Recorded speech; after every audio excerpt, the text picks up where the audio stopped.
നമസ്കാരം. നമ്മൾ അടുത്ത ക്ലാസ്സിലേക്ക് പോവുകയാണ്. കഴിഞ്ഞ ക്ലാസ്സിൽ നമ്മൾ 1773 റെഗുലേറ്റിംഗ് ആക്ട് മുതൽ 1853 ചാർട്ടർ ആക്ട് വരെയുള്ള കാര്യങ്ങളാണ് ഡിസ്കസ് ചെയ്തിരുന്നത്. ഈ ക്ലാസ്സിൽ നമ്മൾ 1858 ആക്ട് മുതൽ 1947 വരെയുള്ള ആക്ടുകളെയാണ് നമ്മൾ ഡിസ്കസ് ചെയ്യാൻ പോകുന്നത്. ആദ്യം നമ്മൾ നോക്കുന്നത് 1858 ആക്ട് ആണ്. ഈ 1858 ആക്ടിനെ സംബന്ധിച്ച് നമുക്കറിയാം, 1857 ഫസ്റ്റ് വാർ ഓഫ് ഇൻഡിപെൻഡൻസ് എന്ന് വിളിക്കുന്ന ശിപ്പായി മ്യൂട്ടിനി എന്ന് ബ്രിട്ടീഷുകാർ കളിയാക്കി വിളിക്കുന്ന ആ ഒരു പ്രശ്നത്തിന് ശേഷം, ഒരു റിബലിയന് ശേഷമാണ് 1858 ആക്ട് വരുന്നത്. കമ്പനിയുടെ ഭരണം ഇന്ത്യയിൽ നിന്ന് പൂർണ്ണമായി തുടച്ചു മാറ്റുന്ന ആക്ട് ഏതാണ് എന്ന് ചോദിച്ചാൽ അതാണ് 1858 ഗവൺമെന്റ് ഓഫ് ഇന്ത്യ ആക്ട്. നിരവധിയായ എക്സാമുകൾക്ക് ചോദിച്ചിട്ടുള്ള ഒരു ആക്ട് കൂടിയാണ് 1858 ഗവൺമെന്റ് ഓഫ് ഇന്ത്യ ആക്ട് എന്ന പേരിലുള്ള ആക്ട്. ഈ ആക്ടിന് മറ്റു പല പേരുകൾ, act four good governance for India എന്നാണ്, ബ്രിട്ടീഷ് ക്യൂൻസ് പ്രൊക്ലമേഷൻ എന്നാണ് ഈ ആക്ടിനെ മറ്റൊരു പേര് അറിയപ്പെടുന്നത്. ബ്രിട്ടീഷുകാർ ഈ ആക്ടിനെ വിളിക്കുന്നത് act four good governance for India എന്ന രീതിയിലാണ്. എന്താണെങ്കിലും ഇന്ത്യയിൽ ബ്രിട്ടീഷ് കമ്പനിയുടെ ഭരണം, ഈസ്റ്റ് ഇന്ത്യ കമ്പനിയുടെ ഭരണം പൂർണ്ണമായി അവസാനിച്ച് ബ്രിട്ടീഷ് ഗവൺമെന്റിന്റെ കീഴിലേക്ക് ആദ്യമായി ഇന്ത്യ പോകുന്നത് ഈ 1858 ആക്ട് പ്രകാരമാണ്. ഈ ആക്ട് ഉണ്ടാകാനുള്ള കാരണം നമ്മൾ പഠിച്ചു. 1857 ഫസ്റ്റ് വാർ ഓഫ് ഇൻഡിപെൻഡൻസ് എന്ന് വിളിക്കുന്ന ആ ഒരു വാർ കാരണമാണ്. അതിനുശേഷം കമ്പനിക്ക് മനസ്സിലാകുന്നു, ഇനി മുതൽ ബ്രിട്ടീഷുകാരുടെ കമ്പനിയുടെ നേതൃത്വത്തിൽ ഇന്ത്യ ഭരിക്കാൻ കഴിയില്ല. ഇന്ത്യയിലെ ആളുകൾ കുറച്ചുകൂടി വെൽ എഡ്യൂക്കേറ്റഡ് ആയി, വെൽ കൾച്ചറിക് ഒരു അവയർനെസ്സിലേക്ക് ഇവർ എത്തിക്കഴിഞ്ഞു. അതുകൊണ്ട് ഒരു അഡ്മിനിസ്ട്രേഷൻ എന്ന രീതിയിലേക്ക് കുറച്ചുകൂടെ ഇവരെ പരിപോഷിപ്പിച്ച്, അല്ലെങ്കിൽ ഇവർക്ക് വേണ്ട കാര്യങ്ങൾ കൂടി പരിഗണിച്ച് ഒരു ഗവേണൻസ് കൊണ്ടുപോകാം എന്ന രീതിയിലാണ് ക്യൂൻസ് പ്രൊക്ലമേഷൻ വരികയും അതിന്റെ ഭാഗമായി 1858 ആക്ട് വരികയും ചെയ്യുന്നത്. ഈ ആക്ടിന് ചുക്കാൻ പിടിക്കുന്നത് ലോർഡ് കാനിങ് എന്ന് പറയുന്ന കാനിങ് പ്ലാൻ എന്നൊക്കെ അറിയപ്പെടുന്ന ഒരു പ്ലാൻ കൂടിയാണ് 1858 ക്ലെമൻസി കാനിങ് എന്നൊക്കെയാണ് അദ്ദേഹത്തെ നമ്മൾ വിളിക്കുന്നത്.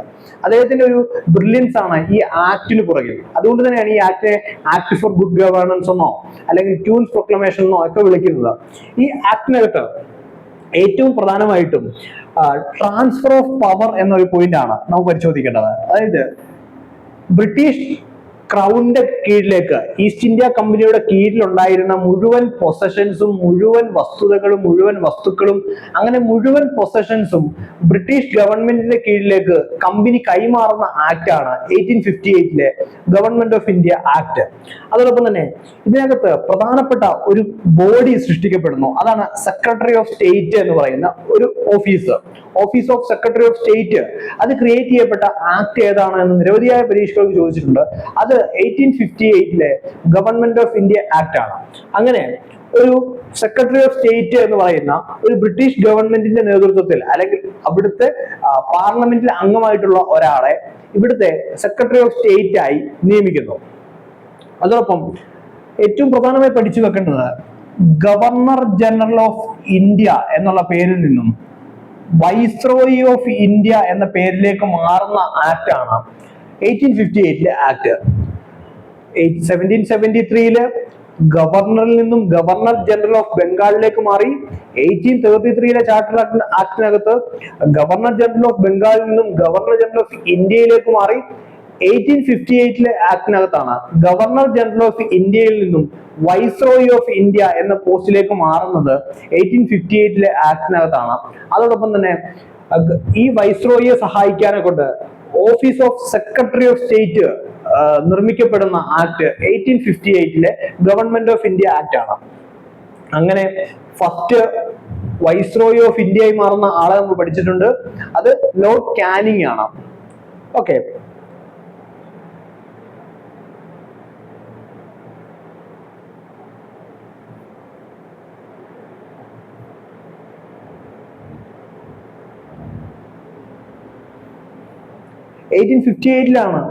ക്യൂൻസ് പ്രൊക്ലമേഷൻ വരുന്നു. ഈ ക്യൂൻസ് പ്രൊക്ലമേഷൻ അന്ന് ക്യൂൻ വിക്ടോറിയ എഴുതി തയ്യാറാക്കുകയും നമ്മുടെ ക്യൂൻ വിക്ടോറിയയ്ക്ക് വേണ്ടി ലോർഡ് കാനിങ് ആണ് ഒരു അലഹബാദ് ദർബാർ.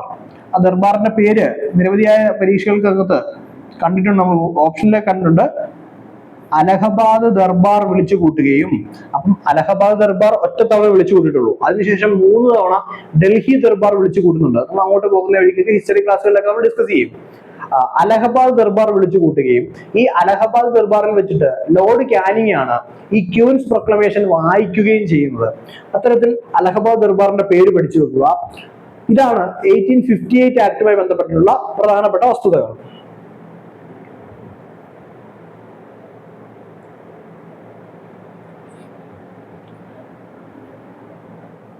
അടുത്ത ആക്ട് 1861 ഇന്ത്യൻ കൗൺസിൽ ആക്ട് ആണ്. ആ പേര് ശ്രദ്ധിക്കുക, ഇന്ത്യൻ കൗൺസിൽ ആക്ട് 1861 ആണ്.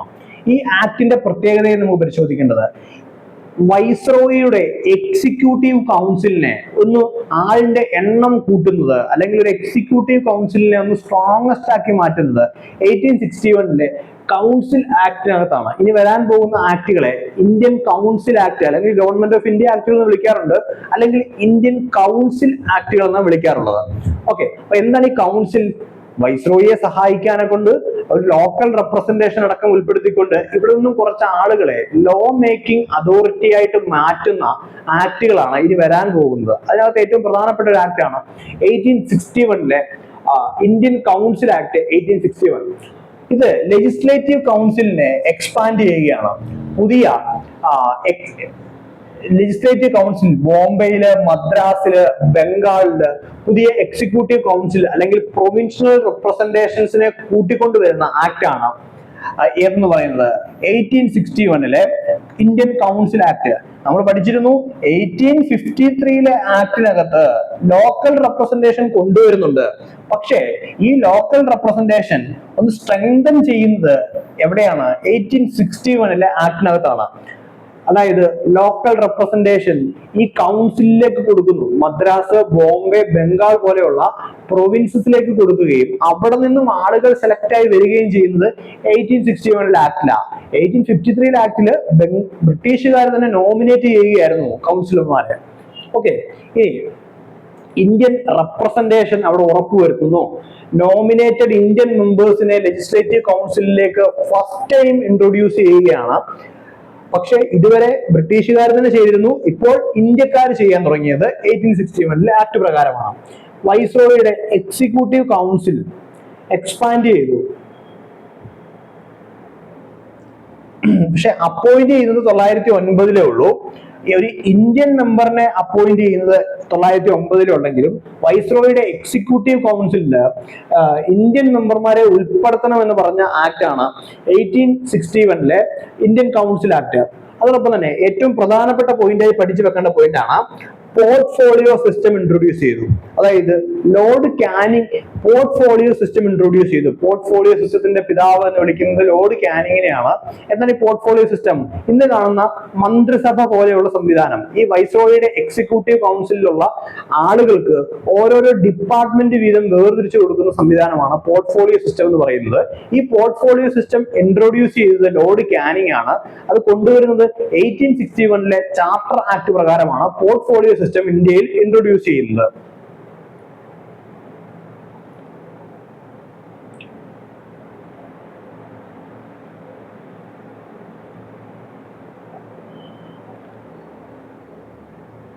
അത്ര പ്രധാനമല്ലാത്ത ഒരു ആക്ടാണ് 1891 ഇന്ത്യൻ കൗൺസിൽ ആക്ട്. ഇത് കുറച്ചുകൂടി 1861 പറഞ്ഞതിന്റെ കുറച്ചുകൂടി ഒരു ബിൽഡപ്പ് എന്ന രീതിയിൽ കൊണ്ടുവന്ന ഒരു ആക്ട് ആണ് 1891. കാരണം ഇവിടെ ഭയങ്കര ഫെമൈൻ നടക്കുന്ന കണ്ടീഷനാണ്, ബംഗാൾ ഫെമൈൻ നടക്കുന്ന കണ്ടീഷനിലാണ്, അല്ലെ പ്ലേഗ് മരണങ്ങൾ നടക്കുന്ന കണ്ടീഷനിലാണ് 1891 ആക്ട് വരുന്നത്. ഇവിടെ അത്ര വലിയ ഇമ്പോർട്ടന്റ് പോയിന്റുകളൊന്നും വരുന്നില്ല എങ്കിൽ പോലും അവരുടെ എക്സിക്യൂട്ടീവ് കൗൺസിലിന്റെ എണ്ണവും സൈസും ഇൻക്രീസ് ചെയ്യുന്നത്, പ്രൊവിൻഷ്യൽ ലെജിസ്ലേറ്റീവിന്റെ കൗൺസിലിന്റെ എണ്ണം ഇൻക്രീസ് ചെയ്യുന്നത്, ലിമിറ്റഡ് എലക്ഷൻസ് ഇൻട്രൊഡ്യൂസ് ചെയ്യാം, അതായത് ഡിസ്ട്രിക്ട് ബോർഡ്സില്, മുനിസിപ്പാലിറ്റികളിലൊക്കെ എലക്ഷൻസ് ഇൻട്രൊഡ്യൂസ് ചെയ്യാം എന്നൊക്കെ പറഞ്ഞിരുന്ന ഒരു ആക്ട് ആണ് ഇന്ത്യൻ കൗൺസിൽ ആക്ട് 1891. ഒരു ബഡ്ജറ്റ് ഡിസ്കഷനകത്ത് ഇന്ത്യക്കാരെ കൂടി പങ്കെടുപ്പിക്കാം, നിങ്ങൾക്ക് വേണമെങ്കിൽ ചർച്ച ചെയ്തോ, ബഡ്ജറ്റിന്റെ പ്രശ്നങ്ങൾ എന്താണെന്ന രീതിയിലേക്ക് നിങ്ങൾ ചർച്ച ചെയ്തോ എന്ന് പറഞ്ഞ ഒരു ആക്ട് ആണ് 1891. പക്ഷെ ചർച്ച ചെയ്യാം, നിങ്ങൾക്ക് തീരുമാനം എടുക്കുമ്പോൾ വോട്ടിംഗ് ഒന്നുമില്ല, നിങ്ങൾ ഞങ്ങൾ എന്തൊക്കെ പ്രശ്നങ്ങളാണെന്ന് പറഞ്ഞോ എന്ന രീതിയിലേക്ക് നമുക്കൊരു അവസരം തരുന്നത് 1891 ആക്ടിനകത്താണ്. ഒരു റെപ്രസെന്റേറ്റീവ് ഗവൺമെന്റിന് വേണ്ടി, ഒരു ഗവൺമെന്റിന് വേണ്ടി ഒരു തീരുമാനം കൈക്കൊള്ളുന്ന ആദ്യത്തെ ആക്ട് ആയിട്ട് 1891 ആക്ടിന് നമുക്ക് കാണാം. അതിനപ്പുറത്തേക്ക് ഒരു ഇമ്പോർട്ടൻസ് 1891 ആക്ടിന് കൊടുക്കേണ്ടതില്ല.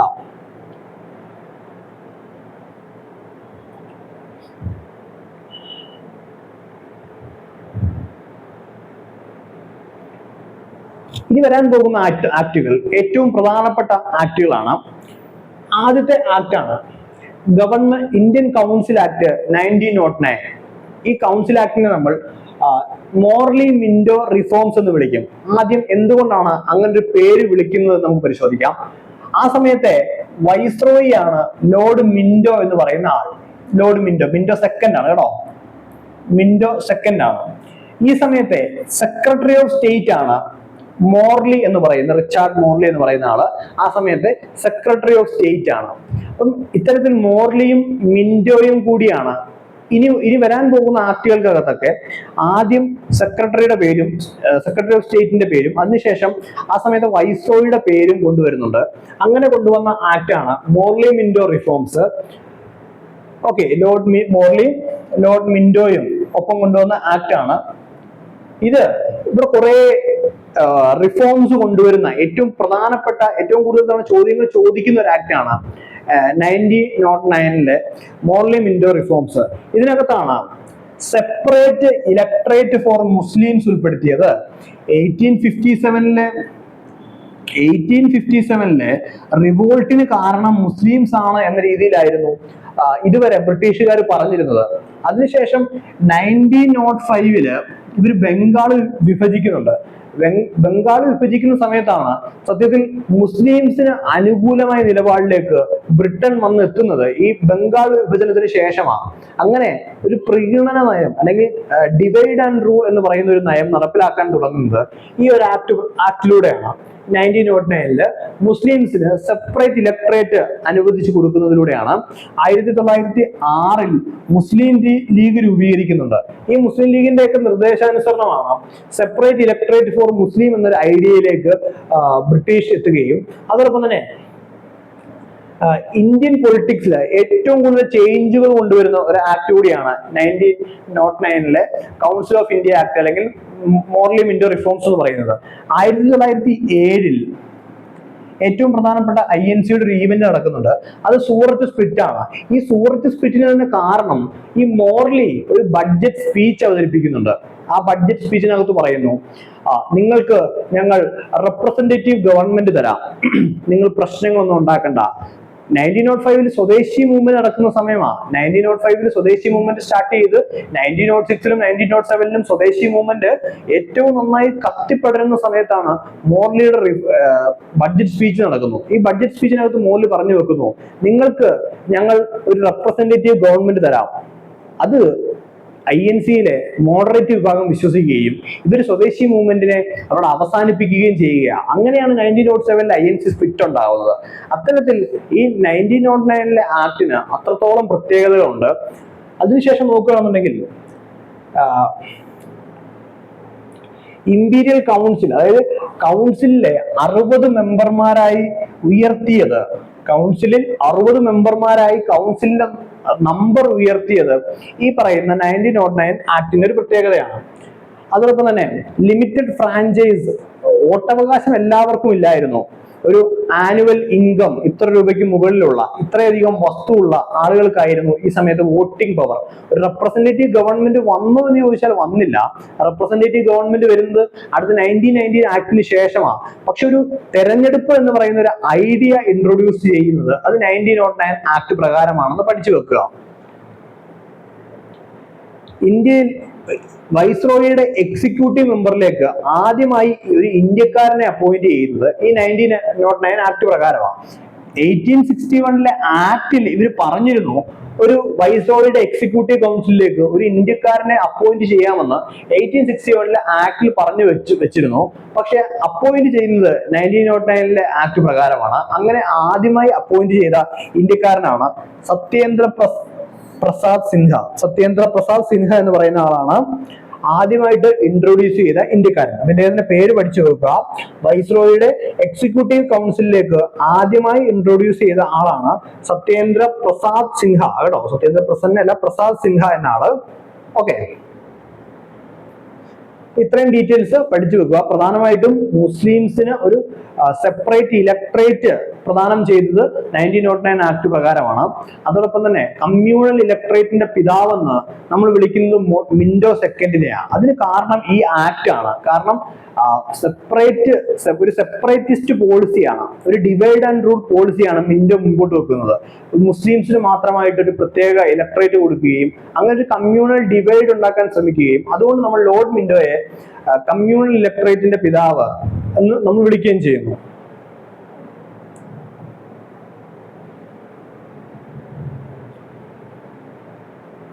ഓക്കെ, പ്രൊവിൻഷ്യൽ കൗൺസിലിന്റെ കാര്യം നമ്മൾ പറഞ്ഞിരുന്നു. Provincial councils official majority and increased power. നമ്മളുടെ കുറച്ച് മെജോറിറ്റി ഇൻക്രീസ് ചെയ്യുന്നുണ്ട്, നമുക്ക് കുറച്ച് ചർച്ച ചെയ്യാനുള്ള അവകാശവും. പണ്ടൊക്കെ ബഡ്ജറ്റ് ചർച്ച ചെയ്താൽ മാത്രം മതിയായിരുന്നു, അത് മറ്റ് തീരുമാനങ്ങളൊന്നും നമ്മൾ എടുക്കണ്ടായിരുന്നു. ഇത്തവണ തീരുമാനങ്ങൾ എടുക്കാനുള്ള അവകാശം കൂടി നമുക്ക് തരുന്നുണ്ട്. സെപ്പറേറ്റ് ഇലക്ട്രേറ്റ് മുസ്ലിംസിനും അതോടൊപ്പം തന്നെ മുസ്ലിംസിന് സെപ്പറേറ്റ് ഇലക്ട്രേറ്റ് അനുവദിക്കുന്ന ഒരു ആക്ട് ആണ് 1909 ഈ ആക്ട്.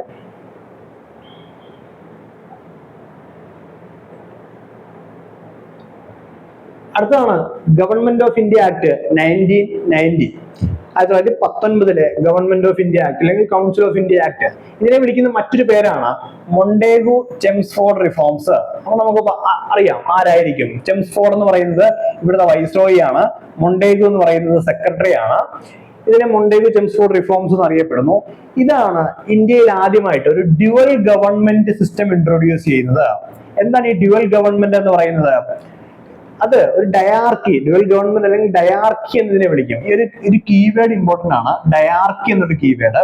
അപ്പൊ ഡയാർക്കി ഇൻട്രൊഡ്യൂസ് ചെയ്ത ആക്ട് ഏതാണ് എന്ന് ചോദിച്ചാൽ അത് 1919 ഗവൺമെന്റ് ഓഫ് ഇന്ത്യ ആക്ട് ആണ്.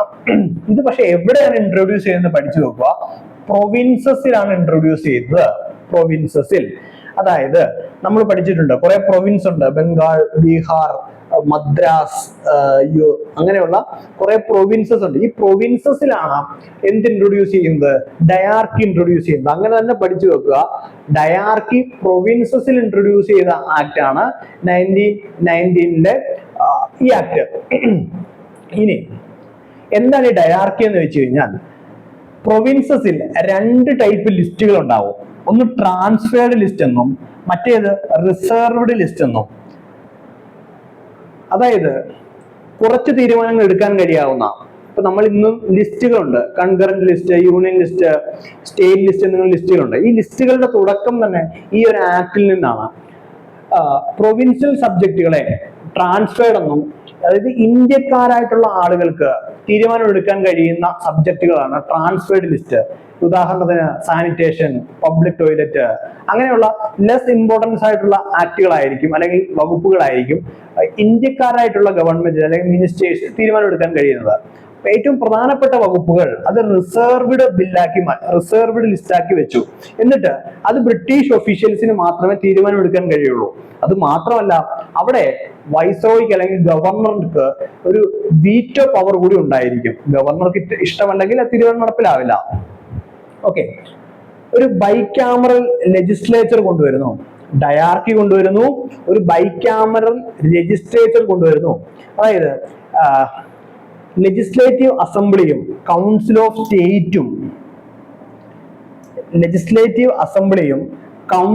സ്റ്റേറ്റും കൊണ്ടുവരുന്നത് ഈ ആക്ട് പ്രകാരമാണ്. അതായത് ഇപ്പം ലോകസഭ രാജ്യസഭ എന്ന് പറയുന്ന സിസ്റ്റം, ആ ലോകസഭ രാജ്യസഭ സിസ്റ്റത്തിന്റെ ഒരു ഇൻട്രൊഡക്ഷൻ ആണ് ഈ പറയുന്ന 1919 ആക്ടിനകത്ത് കൊണ്ടുവരുന്ന ലെജിസ്ലേറ്റീവ് അസംബ്ലിയും കൗൺസിൽ ഓഫ് സ്റ്റേറ്റും. അപ്പൊ 2 കാര്യങ്ങൾ നമ്മൾ പഠിച്ചു. ഡയാർക്കി ഇൻ പ്രൊവിൻസസ്, അതായത് ട്രാൻസ്ഫേർഡ് ലിസ്റ്റും റിസർവ്ഡ് ലിസ്റ്റും. രണ്ടാമത്തെ കാര്യം, ലെജിസ്ലേറ്റീവ് അസംബ്ലിയും കൗൺസിൽ ഓഫ് സ്റ്റേറ്റും കൊണ്ടുവരുന്നു. അത് ഏത് ആക്ട് പ്രകാരം? 1919 ആക്ട് പ്രകാരം. അതോടൊപ്പം തന്നെ നമ്മുടെ ഫ്രാഞ്ചൈസീസ് കുറച്ചുകൂടെ എക്സ്റ്റെൻഡ് ചെയ്ത് കൊടുക്കുന്നുണ്ട്. നേരത്തെ കുറച്ച് ആളുകൾക്കേ ഉള്ളായിരുന്നു വോട്ടവകാശം, കുറച്ച് ആളുകൾക്കേ ഉണ്ടായിരുന്നുള്ളൂ. ഈ ആക്ട് പ്രകാരം കുറച്ചധികം ആളുകൾക്ക് വോട്ടവകാശം പുതുക്കി കൊടുക്കുന്നത് ഈ ആക്ട് പ്രകാരമാണെന്ന് പഠിച്ചു വെക്കുക. അതിനുശേഷം നോക്കിയാൽ മൊണ്ടേഗുവിന്റെ 1917 ഒരു സ്പീച്ചിന്റെ അടിസ്ഥാനത്തിലാണ് ഇത് വരുന്നത്. റെസ്പോൺസിബിൾ ഗവൺമെന്റ് നിങ്ങൾക്ക് തരാം. എന്താ ഇതിന് അടിസ്ഥാനം? വേൾഡ് വാർ നടക്കുകയാണ്. വേൾഡ് വാർ ഫസ്റ്റ് നടക്കുന്ന സമയത്ത് ബ്രിട്ടൻ ഏകദേശം തോൽവിയുടെ പരിധിയിലാവുകയും ബ്രിട്ടൻ കൂടുതൽ പട്ടാളക്കാരെ ആവശ്യമാവുകയും ചെയ്തു. ആ സമയത്ത് ഈ നമ്മുടെ മൊണ്ടേഗു ഒരു സ്പീച്ച് നടത്തുന്നു. നിങ്ങൾ ഞങ്ങളെ ഇപ്പോൾ സഹായിച്ചു കഴിഞ്ഞാൽ നിങ്ങൾക്ക് ഞങ്ങൾ ഉറപ്പായിട്ടും ഒരു റെപ്രസെന്റേറ്റീവ് ഗവൺമെന്റ് തരാം എന്ന രീതിയിലെ കൊണ്ട് മൊണ്ടേഗു പറയുകയും അതിന്റെ അടിസ്ഥാനത്തിലാണ് 1919 ആക്ട് വരികയും ഇവിടെ സെപ്പറേറ്റ് ഇലക്ടറേറ്റ് നേരത്തെ മുസ്ലിംസിനുണ്ടായിരുന്നല്ലോ. ഈ separate electorate Sikh, Parsi, Indian Christian, women's അവർക്കൊക്കെ സെപ്പറേറ്റ് ഇലക്ടറേറ്റ് അനുവദിച്ചു കൊടുക്കുകയും ചെയ്ത ആക്ട് കൂടിയാണ് 1990 ഗവൺമെന്റ് ഓഫ് ഇന്ത്യ ആക്ട് അല്ലെങ്കിൽ കൗൺസിൽ ഓഫ് ഇന്ത്യ ആക്ട് എന്ന് പറയുന്നത്. ചെംസ്ഫോർഡിന്റെ മൊണ്ടേഗുവിന്റെ ഡിക്ലറേഷൻ പ്രകാരമാണ് റെസ്പോൺസിബിൾ ഗവൺമെന്റ് എന്ന് പറയുന്ന ഒരു സംവിധാനം ഇന്ത്യയിൽ വരുന്നത്. അത് 1919 ആക്ടിന് പ്രകാരമാണ്.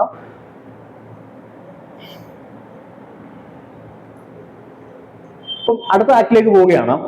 മിനി കോൺസ്റ്റിറ്റ്യൂഷൻ എന്നറിയപ്പെടുന്ന, നടപ്പിലാക്കിയതിൽ വെച്ച് ഇന്ത്യക്കാരുടെ ഏറ്റവും ഇമ്പോർട്ടൻസ് ആയിട്ട് ഇന്ത്യക്കാർ കണക്കാക്കുന്ന ഒരു ആക്ട് ആണ് ബ്രിട്ടീഷ് ഗവൺമെന്റ് നടപ്പിലാക്കിയ 1935 ഗവൺമെന്റ് ഓഫ് ഇന്ത്യ ആക്ട്. നമ്മളുടെ കോൺസ്റ്റിറ്റ്യൂഷനകത്ത് ഏറ്റവും കൂടുതൽ കാര്യങ്ങൾ കടമെടുത്തിട്ടുള്ളത് അത് ഗവൺമെന്റ് ഓഫ് ഇന്ത്യ ആക്ട് 1935 എന്നാണ്. അതുകൊണ്ടാണ് ഈ ആക്ടിനെ നമ്മൾ മിനി കോൺസ്റ്റിറ്റ്യൂഷൻ എന്ന പേരിൽ വിളിക്കുന്നത്. ഇതിനകത്ത് ഏറ്റവും പ്രത്യേകതയായിട്ട് നമ്മൾ പഠിക്കേണ്ടത്, നമ്മൾ നേരത്തെ അവതരിപ്പിച്ചൊരു ഡയാർക്കി ഉണ്ടല്ലോ, ആ ഡയാർക്കി പ്രൊവിൻസസിൽ നിന്നും മാറ്റിയിട്ട് സെൻട്രലിലേക്ക് കൊണ്ടുവന്നു.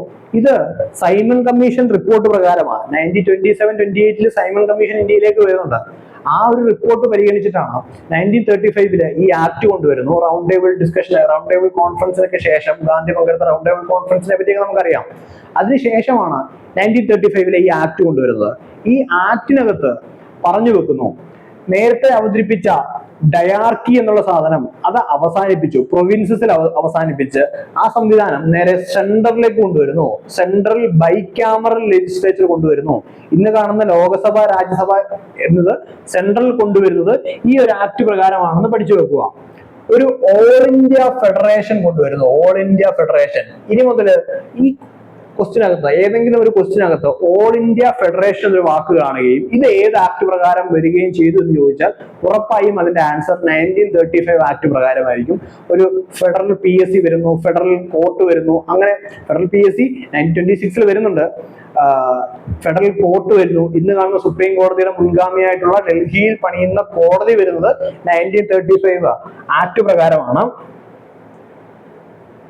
റിസർവ്ഡ് പവർ ബ്രിട്ടീഷ് കൺട്രോളിൽ തന്നെ മെയിൻറ്റെയിൻ ചെയ്യുകയും, പക്ഷെ ഫോറിൻ പവേഴ്സും ഡിഫൻസും ഒക്കെ അവർ തന്നെ കൺട്രോൾ ചെയ്യുകയും ബാക്കിയുള്ള പവറുകളൊക്കെ ഇന്ത്യൻ മിനിസ്റ്റേഴ്സിന് കൊടുക്കുകയും വുമൻസിനും അങ്ങനെയുള്ള എല്ലാവർക്കും സെപ്പറേറ്റ് ഇലക്ടറേറ്റ് ഒക്കെ കൊടുക്കുന്ന ആക്ട് ആണ് 1935 ആക്ട്. അപ്പൊ 1935 ആക്ടിനകത്ത് എമർജൻസി പവറുകളെ പറ്റി പറയുന്നുണ്ട്, ഓഫീസ് ഓഫ് ഗവർണറിനെ പറ്റി പറയുന്നുണ്ട്.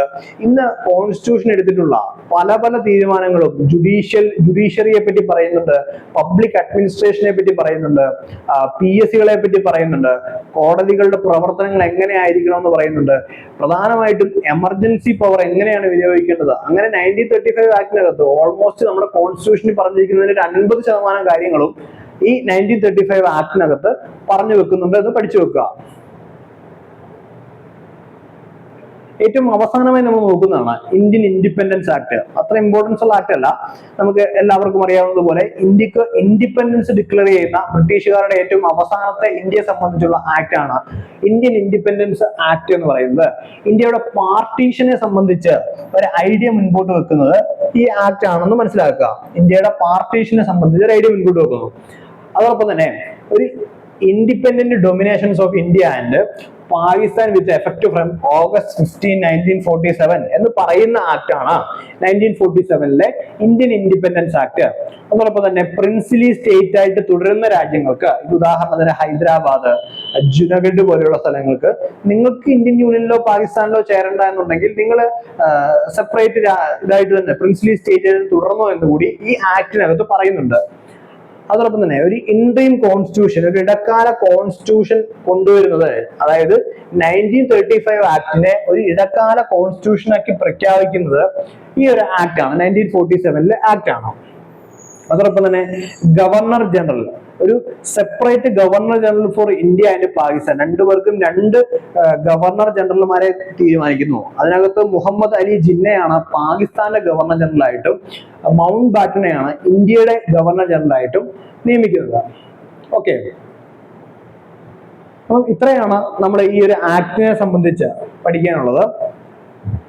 1773 മുതൽ 1947 വരെയുള്ള റെഗുലേറ്റിംഗ് ആക്ടുകളുടെയും ചാർട്ടർ ആക്ടുകളുടെയും കൗൺസിൽ ഓഫ് ഇന്ത്യ ആക്ട് അല്ലെങ്കിൽ ഗവൺമെന്റ് ഓഫ് ഇന്ത്യ ആക്ടുകളുടെ ഒക്കെ ഒരു ചെറിയ രൂപമാണ് നമ്മൾ പറഞ്ഞത്.